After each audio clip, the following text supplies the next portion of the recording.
Hello friend, कैसे हैं आप सभी। उम्मीद करता हूँ कि अच्छे होंगे। तो दोस्तों, आज की वीडियो जो रहेगी हमारी वो एमसीक्यू के ऊपर लेकर के रहेगी। और वो आज की वीडियो बहुत ही इंपॉर्टेंट रहने वाली है, क्योंकि आज की वीडियो में हम बात करने वाले हैं काफ़ी सारे एमसीक्यूज के बारे में, जो कि आपके लिए मैराथन क्लास साबित होगी एग्जाम से पहले। जो कि आपके एग्जाम नियर बाई है, 26 से 28 फेब के बीच में है। एम्स क्री यानी एम्स कॉमन रिक्रूटमेंट एग्जामिनेशन का जो एग्जाम है वो आ चुका है और करीब ही है। तो इसलिए वीडियो आपके लिए काफ़ी इंपॉर्टेंट रहने वाली है। तो बने रहें वीडियो में, बिल्कुल स्किप ना करें। स्टार्ट करते हैं आज के एमसीक्यू का पहला क्वेश्चन। तो दोस्त, सबसे पहला क्वेश्चन कहता है हमसे, the maximum volume of air contained in lungs by a full force inhalation is called. मतलब the maximum volume of air content, यानी जब मैक्सिमम वॉल्यूम एयर कंटेंट करते हैं अंदर की तरफ, जब सांस लेते हैं ऐसे करके, तो जो मैक्सिमम वॉल्यूम कितना ले सकते हैं उससे रिलेटेड सवाल है। और उसको ये बोला है कि फुल फोर्स के साथ तो वो इनहाइलेशनल जो रहता है उसको क्या कहते हैं, ये सवाल हमसे पूछ रहा है। तो ऑप्शंस पे चलें तो ऑप्शन ए है वाइटल कैपेसिटी, या ऑप्शन बी है टाइडल वॉल्यूम, या फिर ऑप्शन सी है टोटल लंग कैपेसिटी, या फिर ऑप्शन डी है इंस्पिरेटरी कैपेसिटी। देखिए, पल्मोनरी फंक्शन टेस्ट जब पढ़ते हैं हम, आपने पढ़ा होगा, नहीं तो आप देख सकते हो बुक जो अनितेशा की अजय यादव की बुक है, उसमें पल्मोनरी फंक्शन टेस्ट है। उसको जब पढ़ेंगे आप, उसमें इन सब की वैल्यू लिखी हुई है और क्या होता है इन सब के बारे में पता है, लिखा हुआ है। तो इसमें जो राइट आंसर रहेगा आपका बुक के अकॉर्डिंग भी और इस सवाल के अकॉर्डिंग भी, वो है आपका टोटल लंग कैपेसिटी। अब बात आती है कि टोटल लंग कैपेसिटी में क्या क्या इन्वॉल्व रहता है, वो उसके बारे में पता होना चाहिए। अब इसके अंदर क्या क्या इन्वॉल्व है वो पता होना चाहिए। इसके अंदर जो आपके आते हैं आईआर भी आता है, प्लस टी भी आता है, प्लस ईआर भी आता है, प्लस आर भी आता है। अब इनकी वैल्यू लिखी होती है। इस सवाल के अकॉर्डिंग चलेंगे, जैसे कि वाइटल कैपेसिटी ऑप्शन ए है, इस ऑप्शन ए में कितनी रहती है इसकी 42 से 4500 ml के लगभग रहती है। और टाइडल वॉल्यूम की जो वैल्यू रहती है वो रहती है 500 ml के लगभग। और इंस्पिरेटरी कैपेसिटी जो ऑप्शन डी है, इसकी जो वैल्यू रहती है वो रहती है आपकी 2400 से 2600 के लगभग। तो अगर हम टोटल लंग कैपेसिटी में जो हमने चार चीजें इन्वॉल्व की, इसमें आईआरबी, टीबी और ईआरबी और आरबी। देखो, आईआरबी कितनी रहती है 2400 से 2600 ml, और टीबी कितना रहता है 500, और जो ईआरबी रहती है, ईआरबी मतलब एक्सपिरेटरी रिजर्व जो हम छोड़ने के बाद जो बचता है, उसमें वो कितना रहता है 1200 से 1400 ml, और आरबी भी इतनी रहती है। तो टोटल मिला के इसकी अगर वैल्यू की बात करें टोटल लंग कैपेसिटी की, तो वो रहती है 5500 से 6000 ml के लगभग रहती है। ये एडिशनली मैं बता के चलाऊं ताकि आपके एग्जाम में कुछ सवाल इससे चेंज करके आ जाए, तो इसी से रिलेटेड हो और आप उसका आंसर दे पाए। तो ठीक है, इस सवाल के अकॉर्डिंग तो इसका ऑप्शन सी आंसर रहेगा सही। Total lung capacity is the correct answer. चलते हैं नेक्स्ट सवाल की तरफ। नेक्स्ट सवाल है दोस्तों, pre anaesthetic medication are use to. जो प्री एनेस्थीसिया में मेडिकेशन यूज की जाती हैं वो क्यों की जाती हैं, ये सवाल पूछ रहा है। तो ऑप्शन ए है रिलीव एंजाइटी, या फिर ऑप्शन बी है प्रोड्यूस एंटी एमेटिक इफेक्ट, या फिर ऑप्शन सी है प्रोड्यूस गैस्ट्रिक इम्पेटिंग, या फिर ऑप्शन डी है ऑल ऑफ द अबव। देखिए दोस्तों, जो प्री एनेस्थेटिक मेडिकेशन दी जाती हैं वो इन सभी को करने के लिए दी जाती हैं जो इनको कम करती हैं। जैसे कि रिलीव एंजाइटी, एंजाइटी को कम करने के लिए भी प्री मेडिकेशन ड्रग्स दी जाती हैं। घबराहट, डर, एंजाइटी रहती है ना, उसको कम करने के लिए प्री मेडिकेशन देते हैं। और आपकी प्रोड्यूस एंटी एमेटिक इफेक्ट, जो को एंटी एमेटिक, देखो एमेटिक मीन्स क्या है, एमेटिक मीन्स मतलब उल्टी आना एमेटिक कहलाएगा, और एंटी मतलब उसको रोकने के लिए। तो एंटी एमेटिक टाइप के ड्रग दी जाते हैं कि पेशेंट एस्पिरेट ना कर जाए, उसको कम करने के लिए प्री मेडिकेशन में ड्रग्स दी जाती हैं। और ऑप्शन सी जो आपका प्रोड्यूस गैस्ट्रिक इम्पैटी, उसको स्टमक को इम्पैटी करने के लिए वो जिस कैटेगरी में दवाई आती है आपकी, जो आपके रेनटेक वगैरह होते हैं वो सब भी दी जाती है, रेनिटिडेन इंजेक्शन वो सब दी जाती है। तो इस ऑप्शन के इस सवाल के अकॉर्डिंग जो ऑप्शन डी है ऑल ऑफ द अबव, ये इसका करेक्ट आंसर रहेगा। तो option D is the correct answer. चलते हैं नेक्स्ट सवाल की तरफ। नेक्स्ट सवाल है दोस्तों, इन इंडेक्स ऑफ ऑक्सीजन इज। देखो, इस मैराथन क्लास में सभी से कुछ कुछ क्वेश्चन मैंने लिए हैं, सारे टॉपिक्स में से जितना कवर हो पाया है वो लिए हैं। और फिर अगर जैसे ये वीडियो हो जाएगी, इसके तुरंत बाद एक और वीडियो जल्दी से जल्दी आएगी आपको, वो मैराथन क्लासेस लेकर के ही आएगी, मैराथन क्लास टाइप की रहेगी। और मैं आपसे विनती करता हूँ कि इस वीडियो को ज़्यादा से ज़्यादा शेयर करना और बच्चों तक सभी के लिए पहुँचाना जिनको इसकी ज़रूरत है। तो सवाल यही था हमारा, pin index of oxygen is. तो ऑक्सीजन सिलेंडर का पिन इंडेक्स पूछ रहा है। तो जैसे कि ऑप्शन ए की बात करें 1,5, या फिर ऑप्शन डी की बात करें 1,6, या फिर ऑप्शन सी की बात करें 2,5, या फिर ऑप्शन डी की बात करें 3,5। तो देखिए, ये तो ऑप्शन 4 आपके सामने है, इनमें पिन इंडेक्स सिर्फ ऑक्सीजन का पूछा है। इसमें से हमने सेलेक्ट करना है कि ऑक्सीजन वाला कौन सा है। तो ऑक्सीजन वाले की बात करें तो इसमें ऑप्शन सी जो है आपका 2,5, ये इसका करेक्ट आंसर रहेगा ऑक्सीजन के हिसाब से। लेकिन बाकी के जो ऑप्शन है उनके बारे में पता होना चाहिए। एयर का जो है ऑप्शन ए, एयर में 1,5 जो है वो एयर का रहता है। अगर हम 1,5 ऑप्शन ए की बात करें तो एयर का पिन इंडेक्स रहता है, और आपका जो ऑप्शन डी है 3,5 ये आपका नाइट्रस ऑक्साइड का पिन इंडेक्स रहता है। तो ये इंडेक्स जो पिन इंडेक्स हैं सभी के आपको पता होना चाहिए। CO2 का रहता है, नाइट्रस ऑक्साइड का, एयर का, ऑक्सीजन का, ये मेनली 4-5 रहते हैं। इनके पिन इंडेक्स आप अच्छे से याद कर लेना। लेकिन ये सवाल के अकॉर्डिंग जो आपका ऑप्शन सी है 2,5 इज द करेक्ट आंसर। चलते हैं नेक्स्ट सवाल की तरफ। नेक्स्ट सवाल है दोस्तों, all are observable future except. देखो ये फ्यूचर से रिलेटेड सवाल है। इसमें पूछ रहा है all are observable future except, मतलब यहाँ पे जो दिए गए वो ऑब्जर्वेबल फ्यूचर है सिवाय एक को छोड़ के, वो आपने बताना है। तो ऑप्शन ए कैटगेट प्लेन, और ऑप्शन बी है सिल्क, और ऑप्शन सी है पॉलीगैलेक्टिन, या फिर ऑप्शन डी है पॉलीडाइक्सोनोन। अब देखिए मैंने सूचर्स के ऊपर एक स्पेशल वीडियो बनाई हुई है जो काफी पसंद भी कर रहे हैं लोग। उसमें मैंने पूरा क्लेरिफाई किया हुआ है कि जो ऑब्जर्वेबल सूचर होते हैं वो क्या होते हैं, नॉन ऑब्जर्वेबल होते हैं वो क्या होते हैं। ऑब्जर्वेबल के अंदर भी मल्टीफ्लामेंट मोनोफ्लामेंट रहते हैं, ऐसे नॉन ऑब्जर्वेबल के ऊपर भी रहते हैं। तो मोनोफ्लामेंट मल्टीफ्लामेंट ये सभी पूरी डिटेल में वीडियो बनाई हुई है, आप उसको देख सकते हैं, प्लेलिस्ट में आपको मिल जाएगी। तो लेकिन इस सवाल के अकॉर्डिंग जो रहेगा आपका, देखो कैटगेट प्लेन ये भी ऑब्जर्वेबल में आता है, प्लेन की बात कर रहे हैं। और जो आपका ऑप्शन सी है पॉलीगैलेक्टिन, पॉलीगैलेक्टिन का दूसरा नाम जो ब्रांड नेम में काफी फेमस है उसका नाम है बाइक्रेल, ये भी आपका ऑब्जर्वेबल ही रहता है। और पॉलीडाइक्सोनोन, ये जो आपका पॉलीडाइक्सोनोन है इसको भी अगर आप ब्रांड नेम से याद करेंगे तो जैसे कि याद करने की जरूरत नहीं होती ब्रांड नेम को, सिर्फ ऐसे ही है, कंपनी अलग अलग हो सकती है, लेकिन ये जो साल्ट है ये इंपोर्टेंट है। तो इसका रहता है पॉलीडाइक्सोनोन को, इसको बोलते हैं PDS। लेकिन ये पूछ रहा है कि एक्सेप्ट करके पूछ रहा है कि ऑब्जर्वेबल नहीं है वो बताना। तो इसमें जो ऑब्जर्वेबल नहीं है वो है आपका सिल्क सूचर, यानी कि ऑप्शन बी जो वो इसका करेक्ट आंसर रहेगा, सिल्क। क्लियर है, आगे बढ़ते हैं। अगला सवाल है, देखो मिक्सचर सवाल है इसमें। अगला सवाल है आर्टरीज एंड वेन्स आर, जो आर्टरी और वेन है वो क्या है। तो ऑप्शन है ए है मसल्स है क्या वो, या फिर ऑप्शन बी है ग्लैंड है क्या, या फिर ऑप्शन सी है ब्लड वेसल्स है, या फिर ऑप्शन डी चैम्बर है। बड़ा आसान सा प्यारा सवाल है, इसको रिवीजन क्लास करके आप समझ सकते हैं। तो इसलिए टाइम वेस्ट ज्यादा नहीं करेंगे क्योंकि और काफी क्वेश्चन है।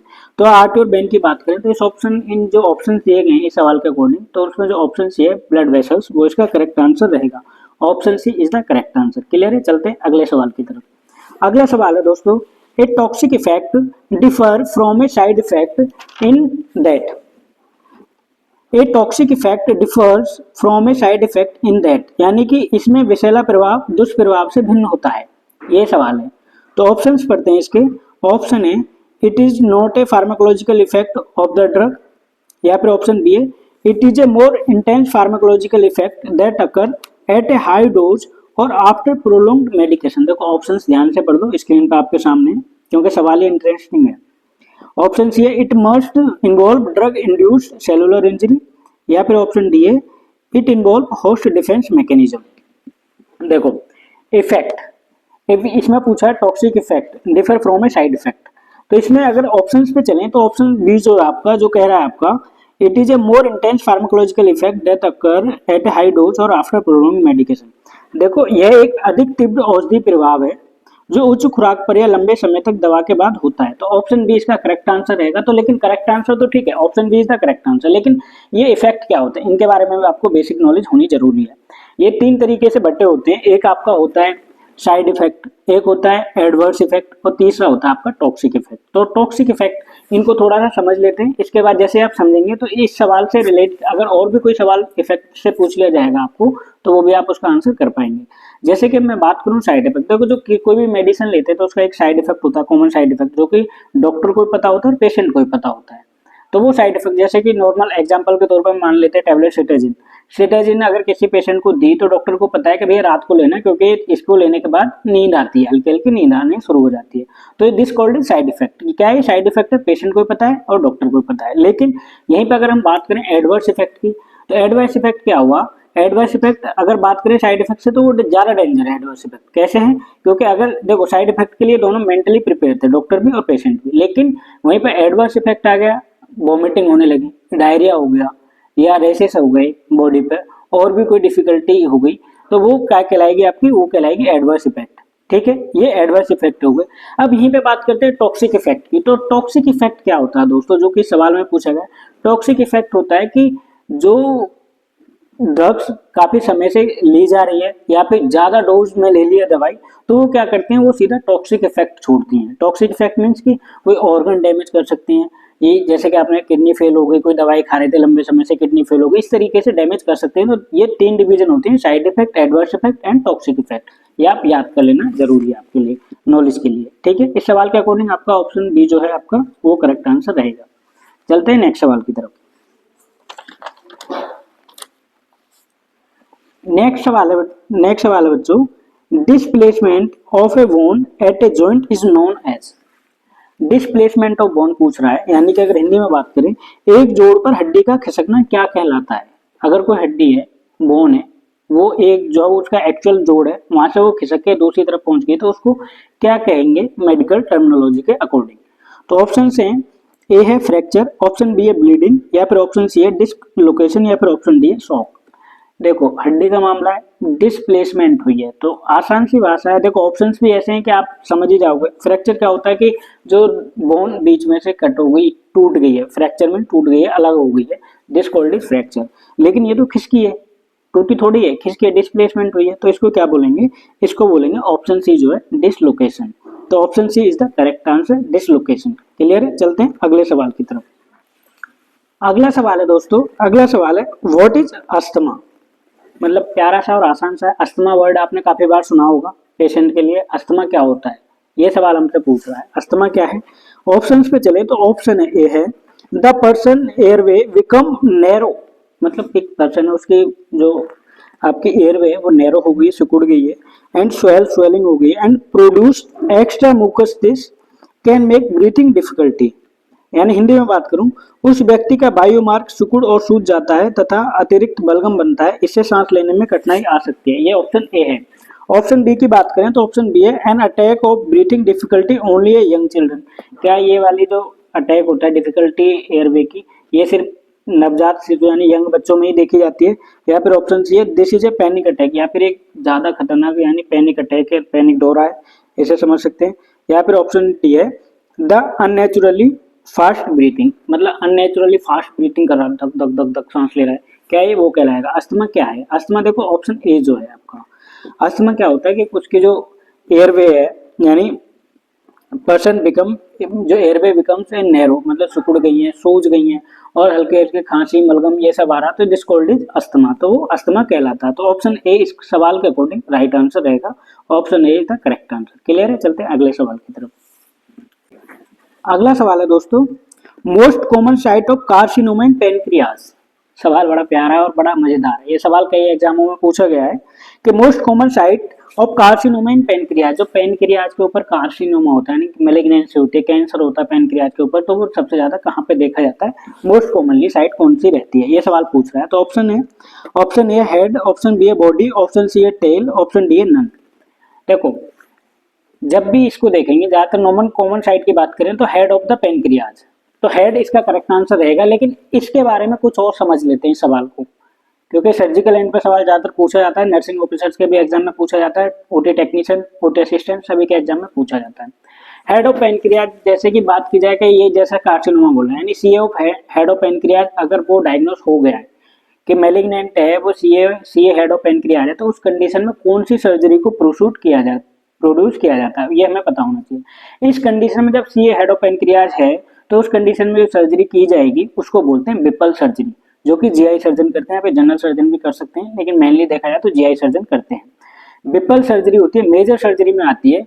इसमें अगर मैं सर्जिकल एंड पे बात करूं तो इसमें देखो सवाल बदल के भी आता है, कई बार ये सवाल आता है कि इसमें कौन कौन से अनास्टोमोसिस किए जाते हैं, ऐसे करके भी सवाल पूछा गया है, मुझे अच्छे से याद है। ऐसे भी एक सवाल मैंने देखा था, नर्सिंग के में था, किसी में था, ये भी सवाल था।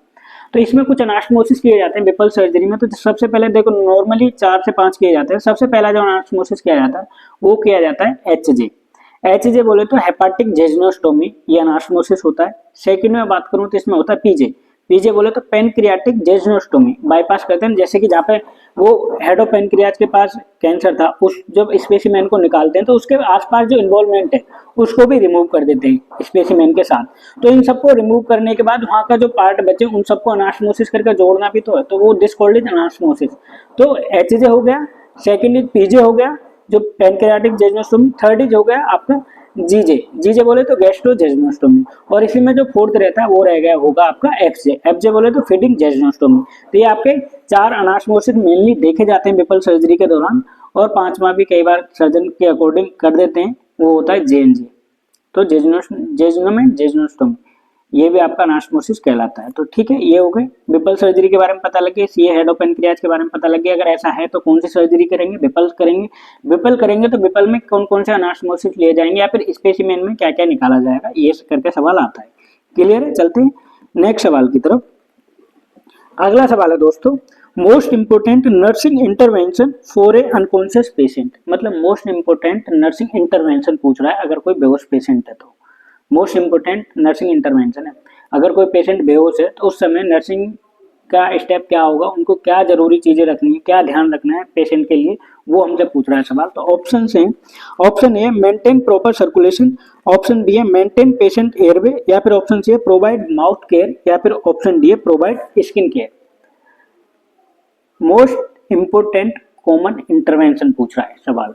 अब इसमें आपने ऑप्शन देख लिए, तो सबसे पहले देखो मेंटेन प्रॉपर सर्कुलेशन, ये तो बात की बात है, लेकिन सबसे पहला जो काम होगा नर्सिंग स्टाफ का वो रहेगा मेंटेन पेशेंट एयरवे, क्योंकि पेशेंट को एयरवे को मेंटेन करना, वो सही से ऑक्सीजन ले पा रहा नहीं ले पा रहा ये चेक करना, ये सब मोस्ट कॉमन इंपोर्टेंट इसमें आएगा आपका नर्सिंग इंटरवेंशन। क्लियर है, ऑप्शन 20 का करेक्ट आंसर रहेगा। ठीक है, अगले सवाल की तरफ चलते हैं।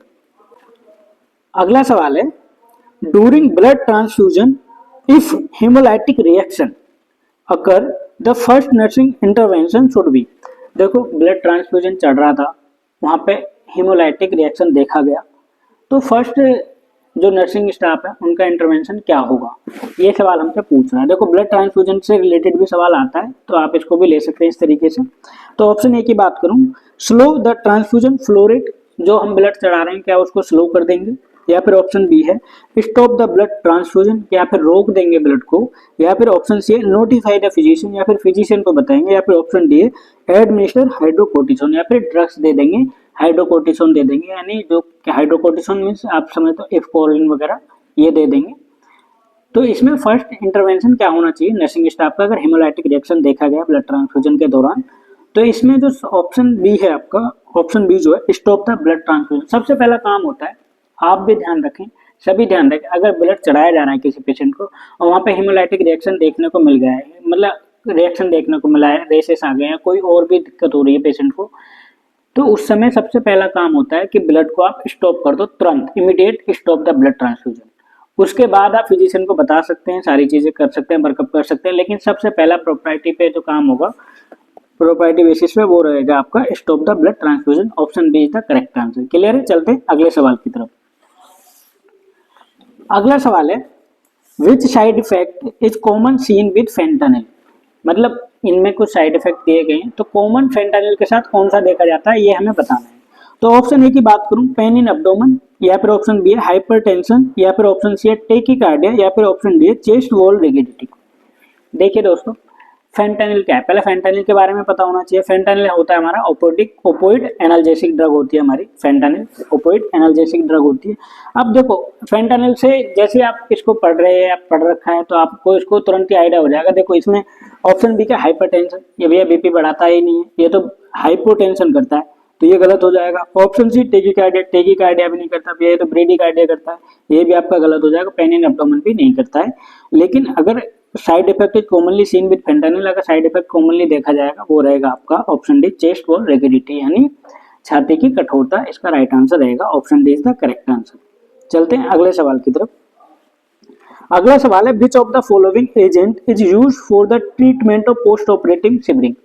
रिपीटेड सवाल हैं, पहले भी कई बार पढ़ा चुके हैं इन सवालों को, लेकिन ये एग्जाम में पूछे जाते हैं और ये बेसिक सवाल होते हैं जो आते रहते हैं, या फिर इनके अलावा कुछ और इन्हीं से जुड़े हुए सवाल होते हैं। तो ठीक है, पोस्ट ऑपरेटिवली शिवरिंग अगर किसी पेशेंट को हो रही है तो उसमें कौन सी ड्रग्स देंगे, ये सवाल हमसे पूछ रहा है। तो ऑप्शंस पढ़ते हैं। ऑप्शन ए है सुक्सामिथोनियम, ऑप्शन बी है पैथिडिन, ऑप्शन सी है एट्रोपिन, ऑप्शन डी है थायोपेंटोन।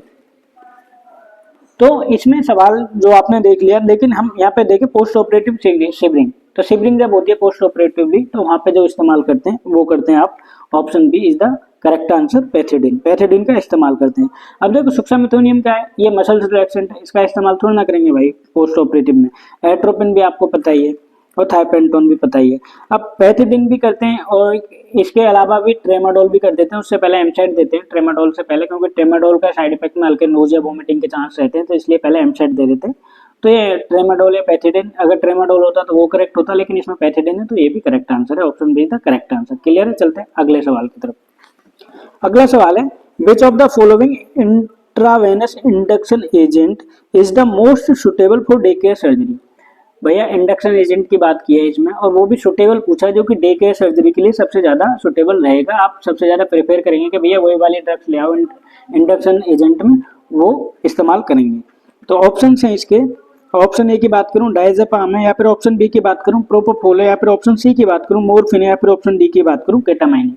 भैया डे केयर सर्जरी की बात कर रहे हैं, डे केयर सर्जरी मतलब सुबह ऑपरेशन हुआ शाम को छुट्टी करके घर भेज दिया पेशेंट को, तो उस कंडीशन में अगर आपको पेशेंट को भेजना है शाम को, तो उस कंडीशन में कौन सा इंडक्शन एजेंट प्रेफर करेंगे आप, तो वो रहता है आपका ऑप्शन बी प्रोपोफोल। प्रोपोफोल का इस्तेमाल किया जाता है ऐसे डे केयर सर्जरी के लिए, ज्यादातर सुटेबल रहता है, इसको सुबह यूज किया और शाम को इसको घर भी भेज सकते हैं। मिल्की वाइट सोल्यूशन में होता है, इंडक्शन एजेंट होता है और नॉन बार्बिचुरेट की कैटेगरी में आता है प्रोपोफोल।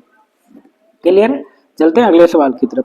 अगला सवाल है which of the following neuromuscular blocking agent has the shortest onset of action. यहाँ पे न्यूरोमस्कुलर ब्लॉकिंग एजेंट दिए गए हैं इन ऑप्शंस में, लेकिन इनमें पूछा गया कि जो सबसे ज्यादा शॉर्टेस्ट रहता है तो वो कौन सा रहता है। ऑप्शन ए की बात करूं बेकुरोनियम रहता है, या फिर ऑप्शन बी की बात करूं रोकुरोनियम रहता है, या फिर ऑप्शन सी की बात करूं सक्सिनाकोलिन रहता है, या फिर ऑप्शन डी की बात करूं रोपाकुरोनियम रहता है।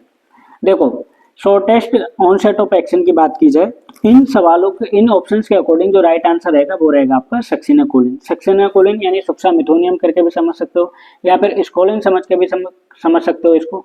इसका अगर हम बात करें शॉर्टेस्ट ऑनसेट ऑफ एक्शन, तो इसका कितनी देर में काम करना शुरू कर देता है, इसका ऑनसेट ऑफ एक्शन रहता है वो रहता है इन सब में, इन ऑप्शंस के अकॉर्डिंग सबसे कम रहता है वो रहता है आपका 30 से 60 सेकेंड में इसका इफेक्ट आना शुरू हो जाता है ऑनसेट ऑफ एक्शन, और 10 मिनट से कम समय में इसका ड्यूरेशन ऑफ एक्शन भी खत्म हो जाता है। इसलिए इसका जो ऑप्शन सी है सक्सिनाकोलिन इसका करेक्ट आंसर रहेगा इस सवाल के अकॉर्डिंग। लेकिन बात करें हम बेकुरोनियम की, तो बेकुरोनियम भी आपका इसका जो रहता है 3 to 6 मिनट में इसका ऑनसेट ऑफ एक्शन आना शुरू होता है और 15 से 20 मिनट तक इसका रहता है, तो इस तरीके से रहता है। लेकिन शॉर्टेस्ट पूछा है इस ऑप्शंस में, तो ऑप्शन सी जो है आपका सक्सिनाकोलिन इसका करेक्ट आंसर रहेगा। क्लियर है, चलते हैं नेक्स्ट सवाल की तरफ। नेक्स्ट सवाल है which of the following is an inhalational anaesthetic commonly used in anaesthesia. मतलब निम्नलिखित में से इनहेलेशन एनेस्थेटिक एजेंट हैं जो कॉमनली यूज किए जाते हैं एनेस्थीसिया में, तो वो बताना है आपने। तो option A propofol, option B है फेंटानिल, ऑप्शन सी है सेवोफ्लोरिन, ऑप्शन डी है रोकुरोनिल। देखो इनहेलेशनल पूछ रहा है हमसे, इनहेलेशनल, तो इन ऑप्शंस में आपको दिख ही रहा है सामने सारी ड्रग्स हैं, बस एक ही ऑप्शन है जो कि ड्रग्स नहीं है, वो है आपका सेवोफ्लोरिन, तो ऑप्शन सी इसका करेक्ट आंसर रहेगा सेवोफ्लोरिन। बाकी ड्रग्स तो आपने पढ़ी रखी हैं, अभी हम डिस्कस करते आ रहे हैं, सवाल में रिपीटेड ही है। प्रोपोफोल के बारे में पता है, फेंटानिल के बारे में, रोकुरोनियम के बारे में भी पता है। तो अगर इनहेलेशन एनेस्थेटिक की बात पूछ रहा है तो यहाँ पे सेवोफ्लोरिन इसका करेक्ट आंसर रहेगा, ऑप्शन सी का करेक्ट आंसर। अगले सवाल की तरफ चलते हैं। अगला सवाल है what is the purpose of an endotracheal tube during anaesthesia.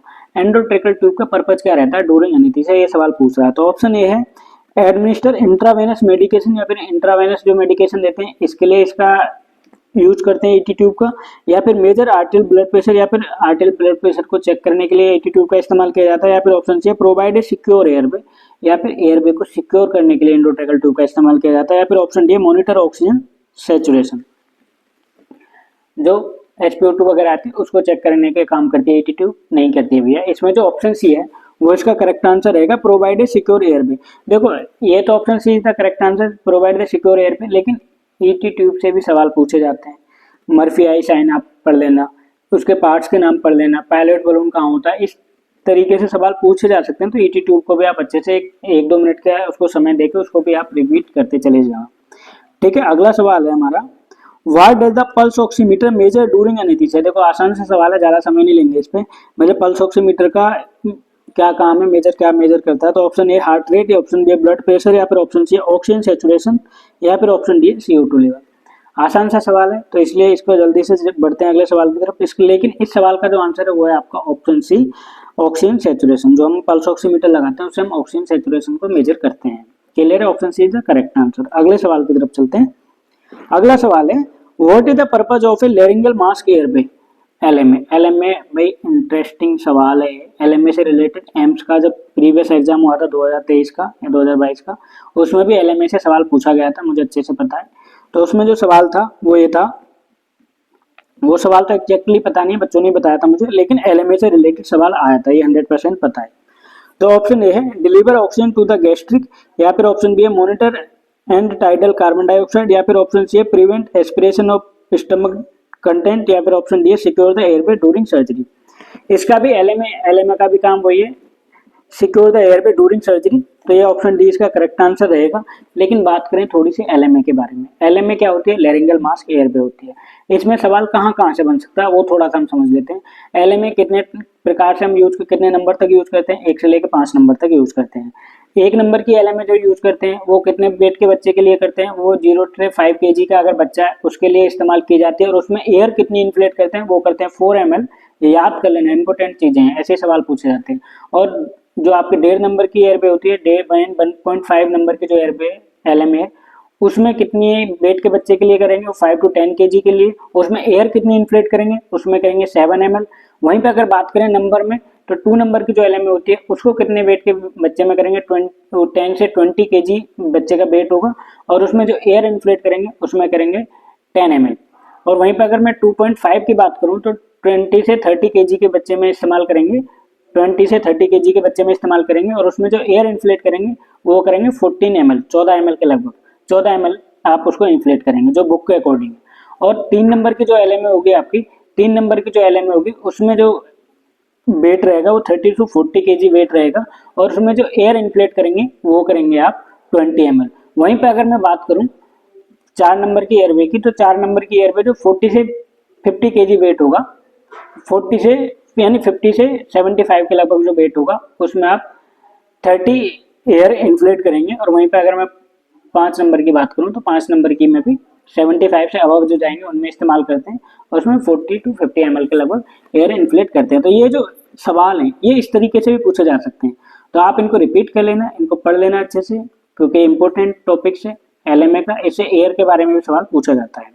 Clear है? अगले सवाल की तरफ चलते हैं। अगला सवाल है, which drug is commonly used to reverse the effect of opioid? Opioid अगर ज्यादा दे दिए किसी पेशेंट को तो उसके इफेक्ट को खत्म करने के लिए आप कौन सी ड्रग का इस्तेमाल करेंगे? ये सवाल पूछ रहा है। तो ऑप्शन ए है न्यूस्टिजिमिन, ऑप्शन बी है फ्लोमेजिनिन, ऑप्शन सी है नेलेक्सोन, ऑप्शन डी है सोगामाडेक्स। देखो न्यूस्टिजिमिन क्या होता है? एंटीकोलिनेस्टेज कैटेगरी की ड्रग होती है, तो ये भी रिवर्सल का काम करती है मसल्स रिलैक्सेंट के असर को कम करने के लिए। लेकिन यहाँ पे ओपोइड के लिए पूछा गया, तो ओपोइड के लिए जो पूछा गया वो रहेगा आपका option C, naloxone is the right answer रहेगा। Naloxone is the correct answer, option C is the correct. चलते हैं नेक्स्ट सवाल की तरफ। नेक्स्ट सवाल है, what is the purpose of a vaporiser in an anaesthesia machine? जो वेपोराइजर होते हैं उनका एनेस्थीसिया मशीन में क्या पर्पज रहता है, क्यों लगाए जाते हैं वेपोराइजर? ये सवाल पूछ रहा है। तो ऑप्शंस पे चलते हैं। Option A deliver oxygen to the patient, या फिर पेशेंट को ऑक्सीजन डिलीवर करते हैं इसलिए लगाते हैं, या फिर remove CO2 from the breathing circuit, जो ब्रीथिंग सर्किट होता है उसमें CO2 को रिमूव करने का काम करते हैं क्या वेपोराइजर, या फिर option C administer intravenous medication, जो दवाइयां देते हैं इंट्रावेनस मेडिकेशन देते हैं क्या वेपोराइजर से इसलिए करते हैं क्या, या फिर option D control the concentration of inhaled anaesthetic. Option D इसका करेक्ट आंसर रहेगा। क्यों रहेगा? क्योंकि हमारे जो वेपोराइजर होते हैं, वेपोराइजर वो जिनमें आप इनहेलेशनल एनेस्थेटिक एजेंट चलाते हैं, जिसमें सेवोफ्लोरिन है, आइसोफ्लोरिन है, डेस्फ्लोरिन है, ये ईथर वगैरह ये सब जो होते हैं वेपोराइजर द्वारा जाते हैं। तो इसमें क्या करता है वो उसकी कंसंट्रेशन को कंट्रोल करने का काम करते हैं हमारे वेपोराइजर। तो उनका जो ऑप्शन डी इसलिए करेक्ट आंसर है। ऑप्शन डी क्या है? Control the concentration of inhaled anaesthetic. तो ऑप्शन डी इसका करेक्ट आंसर रहेगा। अगले सवाल की तरफ चलते हैं। अगला सवाल है, what is the purpose of A capnography during anaesthesia? कई बार रिपीटेड सवाल आता रहता है, ये सवाल लिया सिर्फ रिवीजन के लिए। तो जो कैप्नोग्राफी होती है, जो कैप्नोग्राफी ग्राफ रहता है ड्यूरिंग एनेस्थीसिया, वो क्या दर्शाता है?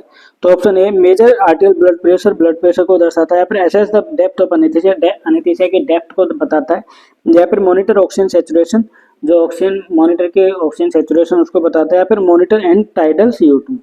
हाँ जी, ऑप्शन डी जो end tidal CO2, end tidal CO2 क्या है, EtCO2, EtCO2 देखते हैं ना उसमें कैप्नोग्राफ के ग्राफ में, तो वही इसका करेक्ट आंसर, ऑप्शन डी इसका करेक्ट आंसर। ठीक है, वीडियो बड़ी हो रही होगी लेकिन ये मैराथन क्लास है, थोड़ा पेशेंस रखना पड़ेगा और इंपॉर्टेंट MCQ एग्जाम में पूछे जा सकते हैं। चलते हैं नेक्स्ट सवाल की तरफ। नेक्स्ट सवाल है which medication is commonly used for pre operative anxiety and sedation.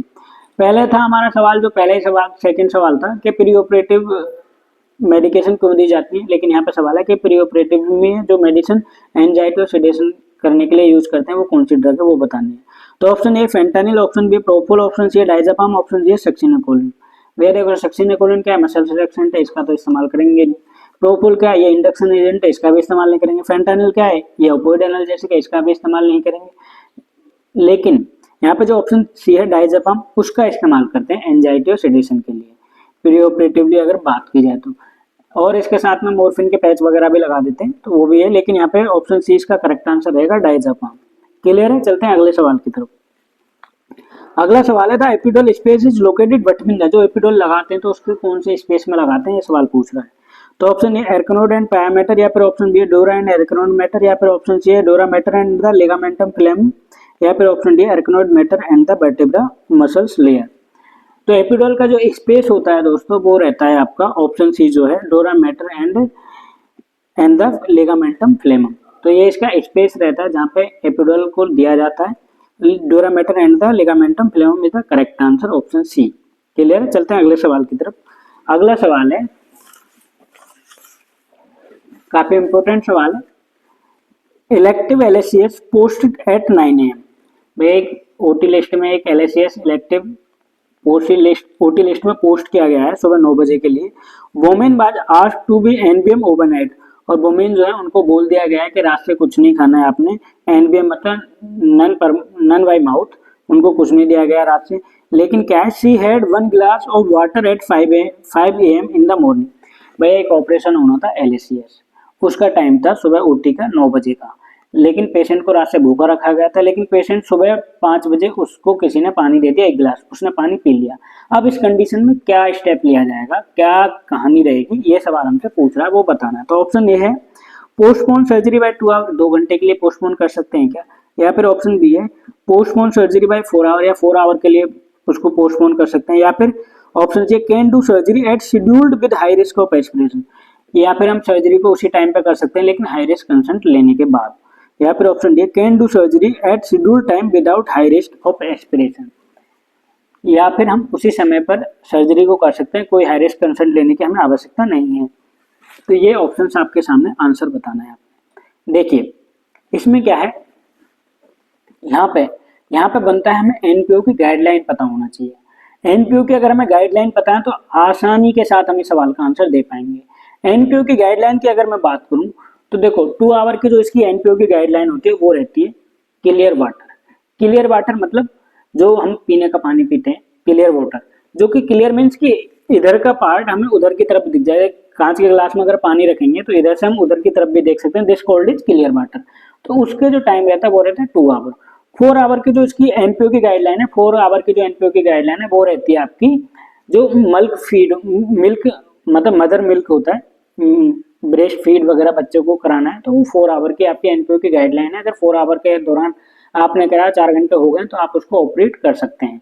And 6 our की जो रहती है 6 आवर की रहती है, जैसे कोई नारियल पानी वगैरह पी लिया पेशेंट ने, दूध पी लिया या फिर पेप्सी कोका कोला वगैरह पी ली, 6 घंटे की इसकी एनपीओ की गाइडलाइन रहती है कि अगर 6 घंटे के दौरान ये सब पिया हुआ तो आप ऑपरेट कर सकते हैं।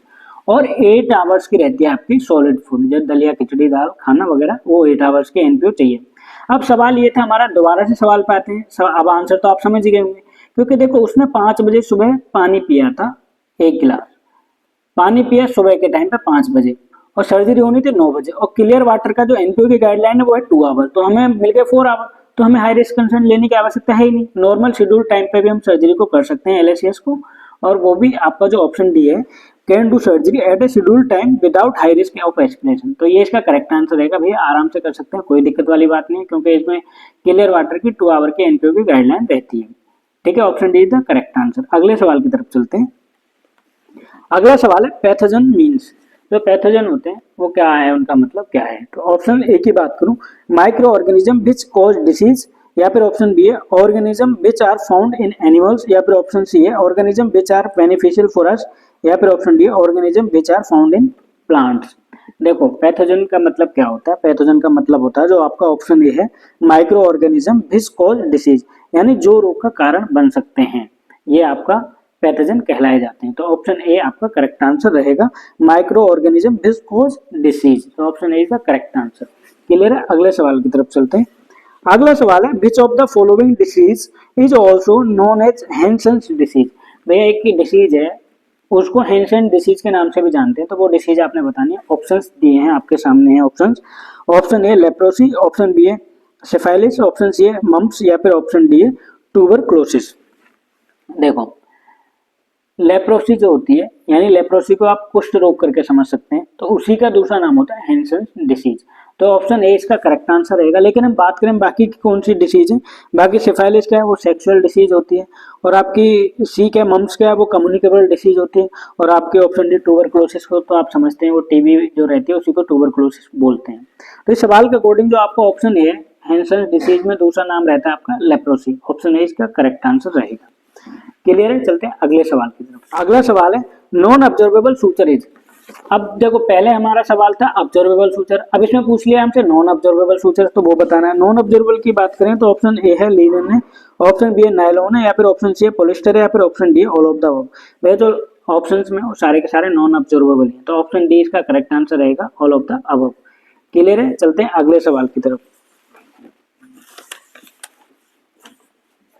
अगला सवाल है हमारा water seal drainage should be. जो वाटर सील ड्रेनेज होती है उसको लेवल क्या रखते हैं, ये सवाल पूछा है। जैसे कि option A above the chest level, chest level से ऊपर की तरफ रखेंगे, या फिर option be below the chest level से नीचे रखेंगे, या फिर at the level of the chest, या फिर चेस्ट के बिल्कुल लेवल में रखेंगे, या फिर ऑप्शन डी है at the head end of the bed any level.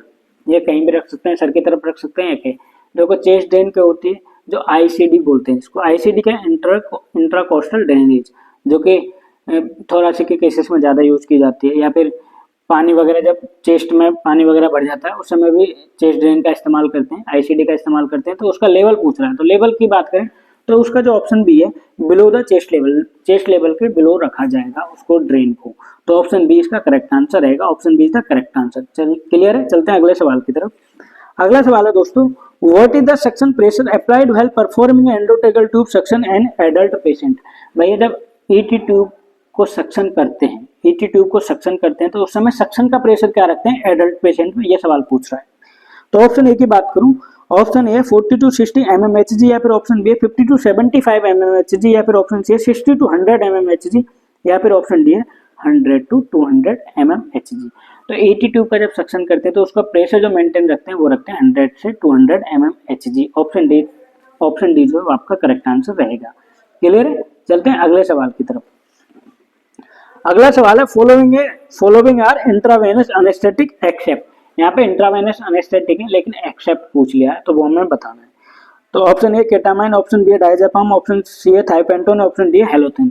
तो देखो इंट्रावेनस एनेस्थेटिक है और एक्सेप्ट पूछा है तो बाकी के तो इंट्रावेनस एनेस्थेटिक ही है, ड्रग्स है वो इंजेक्शन है। लेकिन जो एक है हमारा वो इनहेलेशनल है, वो है हमारा ऑप्शन डी हेलोथिन। हेलोथिन इसका करेक्ट आंसर रहेगा क्योंकि एक्सेप्ट पूछा है। Halothane is the correct answer. चलते हैं अगले सवाल की तरफ। अगला सवाल है which of the following is intravenous anaesthetic agent. तो यहाँ पे पूछ लिया है कि निम्नलिखित में से इंट्रावेनस एनेस्थेटिक एजेंट पूछा है। ये ऑपोजिट कर दिया, जो सवाल था उसमें भैया इंट्रावेनस एनेस्थेटिक थे लेकिन एक्सेप्ट पूछ लिया था, इसमें पूछ लिया कि भाई एक ही बताना है इंट्रावेनस एनेस्थेटिक एजेंट कौन सा है। तो ऑप्शन ए की बात करूँ ईथर है, ऑप्शन बी की बात करूँ आइसोफ्लोरोन है, ऑप्शन सी की बात करूँ नाइट्रस ऑक्साइड है, या फिर ऑप्शन डी की बात करूँ थायोपेंटोन है। देखो इंजेक्शन एक ही है थायोपेंटोन, ये इसका करेक्ट आंसर रहेगा। Option D is the correct answer. बाकी के जो है वो आपके इनहेलेशनल एनेस्थेटिक एजेंट है। क्लियर है? चलते हैं अगले सवाल की तरफ। इस सवाल का option D is the correct answer. Next सवाल की तरफ चलते हैं। अगला सवाल है what is the shock energy for defibrillator in adult. जब डिफिब्रिलेटर से शॉक दिया जाता है एडल्ट पेशेंट को, देखें ना सीपीआर के दौरान, तो जब शॉक देते हैं तो उसको कितना एनर्जी रखते हैं, यह सवाल पूछ रहा है। तो ऑप्शन ए बाईफेसिक 200 से 300 जूल, या फिर ऑप्शन सी है मोनोफेसिक 360 जूल, या फिर ऑप्शन सी है मोनोफेसिक 300 जूल, या फिर ऑप्शन डी है बाईफेसिक 120 से 200 जूल। तो देखो जब एनर्जी रखते हैं डिफिब्रिलेटर पर, जब शॉक देते हैं तो शॉक देने की जो एनर्जी रखते हैं वो रखते हैं आपके ऑप्शन डी जो बाई फेसिंग में रखते हैं। कितना रखते हैं?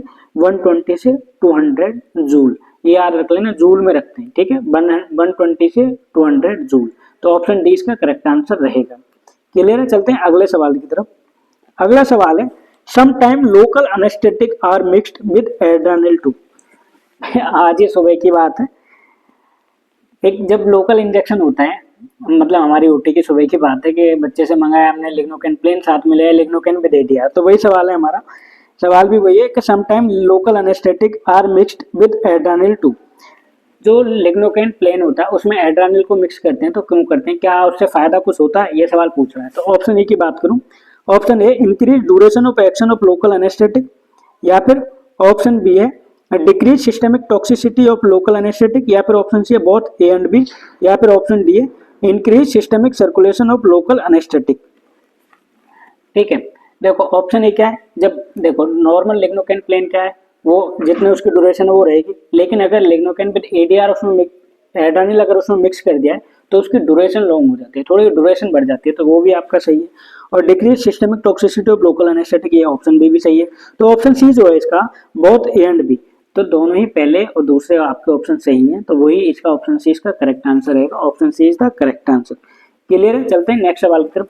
अब ये जो पार्ट आ रहा है आपका, ये काफी इंपॉर्टेंट पार्ट है इस वीडियो का, क्योंकि इसमें भी इससे सवाल एक दो सवाल जरूर लिए जाते हैं, और वो सवाल है आपका बीएलएस एंड सीपीआर से रिलेटेड। अब सवाल कुछ पूछे जाने वाले हैं आपसे। तो चलते हैं अगले सवाल की तरफ। What is the compression to breath ratio in 2% CPR for an adult. मतलब what is the compression to breath ratio, जब कंप्रेशन दे रहे हो तो ब्रीथ रेशियो क्या करते हैं, क्या रखते हैं, दो वयस्क व्यक्ति, यानी अगर हिंदी में बात करें एक व्यक्ति के लिए दो व्यक्ति सीपीआर में सांस से संपीड़न का अनुपात क्या है। तो ये कई बार सवाल आ चुके हैं, रिपीटेड सवाल हैं, तो इसमें ज्यादा वो नहीं है। Option A 20:2, option B 30:2, option C है 40:2, या फिर ऑप्शन डी 25:2। तो इसमें जो आपका ऑप्शन बी है 30:2, ये आपका करेक्ट आंसर रहेगा। Option B is the correct answer. Clear है? अगले सवाल की तरफ चलते हैं। अगला सवाल है यू जस्ट परफॉर्म्ड 5 साइकिल, आपने 5 साइकिल परफॉर्म कर दी है सीपीआर के दौरान एक एडल्ट पेशेंट पर, लेकिन आपने फिर क्या किया, you reassess for a pulse, आपने वापस से पल्स को चेक किया है, फिर आपने पाया है नो पल्स इज प्रेजेंट, वहां पे पल्स नहीं है। तो what is your next course of action, आप क्या करेंगे उस दौरान। मतलब आपने अभी एक एडल्ट पर सीपीआर के 5 चक्र किए हैं, आप पल्स के लिए पुनः मूल्यांकन करते हैं, परंतु वहां पे पल्स नहीं है, तो उस कंडीशन में आप क्या करेंगे। तो ऑप्शन ए है search for an AED. AED क्या होता है, एईडी रहता है आपका ऑटोमेटेड एक्सटर्नल डिफिब्रिलेटर, एईडी की फुल फॉर्म रहेगी। ऑप्शन बी क्या है कॉल 911, या फिर ऑप्शन सी है इमीडिएट कंटिन्यू सीपीआर, या फिर ऑप्शन डी है नन ऑफ द अबव। तो भैया जब आपको पल्स मौजूद ही नहीं है तो उस कंडीशन में भी आप क्या करेंगे, तो आपके पास कोई हेल्प नहीं पहुंच जाती, तो उस कंडीशन में इमीडिएटली कंटिन्यू सीपीआर करेंगे। तो ऑप्शन सी इसका करेक्ट आंसर रहेगा। क्लियर है?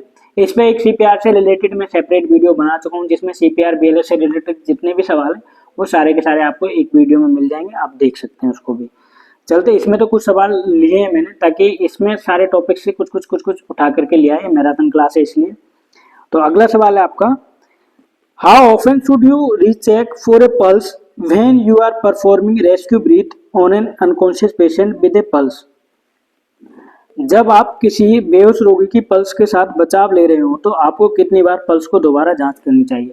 जब आप how often should you recheck for a pulse when you are performing rescue breath, जब आप रेस्क्यू ब्रीथ दे रहे हैं तो उस बेहोश पेशेंट से, तो उस समय आपको कितनी देर में पल्स दोबारा रीचेक करनी चाहिए। तो ऑप्शन ए है एवरी 45 सेकंड, या फिर ऑप्शन बी है एवरी 1 मिनट, या फिर ऑप्शन सी है एवरी 2 मिनट, या फिर ऑप्शन डी है एवरी 4 मिनट। तो आपका जो इसमें राइट आंसर रहेगा, क्योंकि कितनी देर में आपको चेक करनी चाहिए, वो है आपका एवरी 2 मिनट। तो ऑप्शन सी इसका करेक्ट आंसर रहेगा, every 2 minute is the right answer. चलते हैं नेक्स्ट सवाल की तरफ। Which of these answer appropriately describe how to perform chest compression on adult। मतलब पोजीशन की बात पूछ रहा है कि क्या पोजीशन रखेंगे अगर आप सीपीआर देते हैं, तो क्या पोजीशन आपकी रहेगी पेशेंट के लिए। तो option A using one arm to 1/3 depth of chest, यानी आप एक हाथ का इस्तेमाल करेंगे। या फिर ऑप्शन बी है palms placed mid line on the lower 1/3 of the sternum. या फिर ऑप्शन सी है palms placed in centre of sternum above the nipples using both arms. या फिर ऑप्शन डी है compression should be slow to allow for a full recoil. तो इसमें जब आप पोजीशन की बात करेंगे तो ऑप्शन बी जो आपका palms place mid line, palm आपके प्लेस मिड लाइन होनी चाहिए और कहाँ पे लोअर थर्ड पार्ट, मतलब स्टेनम का लोअर 1/3 पार्ट की तरफ आपका प्रेस होना चाहिए। तो ऑप्शन बी इसका करेक्ट आंसर रहेगा, option B is the correct answer. Clear, चलते हैं अगले सवाल की तरफ। अगला सवाल है where should you palpate for a pulse on an unconscious adult during CPR. तो आप कहाँ पे पल्स को पल्पेट करेंगे ड्यूरिंग सीपीआर और एडल्ट पेशेंट में, तो ये सवाल पूछ रहा है। Unconscious adult during CPR, unconscious patient है ड्यूरिंग सीपीआर, तो आप कहाँ पे पल्पेट करेंगे। तो ऑप्शन ए कैरोटिड पल्स, या फिर ऑप्शन बी रेडियल पल्स, या फिर ऑप्शन सी है फीमोरल पल्स, या फिर ऑप्शन डी है ब्रेकियल पल्स। सीपीआर से रिलेटेड है तो आपको पल्स का नाम तो बखूबी पता होगा, तो वही है आपका ऑप्शन है carotid pulse is the correct answer. चलते हैं अगले सवाल की तरफ। अगला सवाल है how long should you check for a carotid pulse on the adult, मतलब कितने समय तक आप कैरोटिड पल्स को चेक करेंगे, ये सवाल पूछ रहा है। तो ऑप्शन ए है फॉर एटलीस्ट 30 सेकंड, 30 सेकंड तक, या फिर for at least a full minute, 1 minute तक, या फिर ऑप्शन सी है 10 to 15 सेकंड, या फिर ऑप्शन डी है 5 to 10 सेकंड। देखो कैरोटिड पल्स चेक करने में ज़्यादा समय आपको लगाना ही नहीं है, आपने सिर्फ लगाना कितना है 5 to 10 सेकंड, जो कि इस ऑप्शन डी है वो आपका करेक्ट आंसर रहेगा। इस वीडियो का मैराथन क्लास का आखिरी सवाल रहने वाला है जो भी आने वाला है आपके सामने। अगर वीडियो आपको अच्छी लगी तो ज़्यादा से ज़्यादा शेयर जरूर करना और अपने कमेंट और अपनी राय जरूर हमें कमेंट बॉक्स में बताना कि और बेहतर हम आपके लिए लेकर के क्वेश्चन आंसर आ पाएँ। इस वीडियो सिर्फ रिवीजन क्लास के तौर पर लेकर के आए हैं, मैराथन क्लास जो आपके सामने है। तो इस वीडियो का आखिरी सवाल है हमारा when should an unconscious patient be placed in the recovery position. भैया when should an unconscious patient to be placed, यानी बेहोश मरीज को रिकवरी पोजीशन में कब रखा जाना चाहिए। कोई बेहोश पेशेंट है उसको रिकवरी में कब भेजोगे आप, ये सवाल पूछ रहा है। तो option A if the patient has bradycardia and is not a breathing, मतलब पेशेंट ब्रेडिकार्डिया में भी है और ब्रीथिंग सांस भी सही से नहीं ले रहा तब आप रिकवरी भेजोगे। या फिर ऑप्शन बी है if the patient has a pulse and is breathing appropriately, या फिर यदि पेशेंट की पल्स भी है ब्रीथिंग भी सही है तब भेजेंगे। या फिर if the patient has no pulse and is not a breathing, या फिर if the patient has a bounding pulse and is not a breathing. आसान से सवाल ऑप्शन से आपके सामने, आप पढ़ के समझ भी गए होंगे। तो इसी सवाल के लिए इसका जो राइट आंसर है वो है आपका option B if the patient has a pulse and is breathing appropriately. तो दोस्तों ऑप्शन बी इसका करेक्ट आंसर रहेगा। तो दोस्तों ये थी आज की हमारी वीडियो एमसीक्यू को लेकर के मैराथन क्लास। अगर वीडियो आपको अच्छी लगे तो वीडियो को लाइक शेयर एंड सब्सक्राइब जरूर करें and thank you so much for watching this video.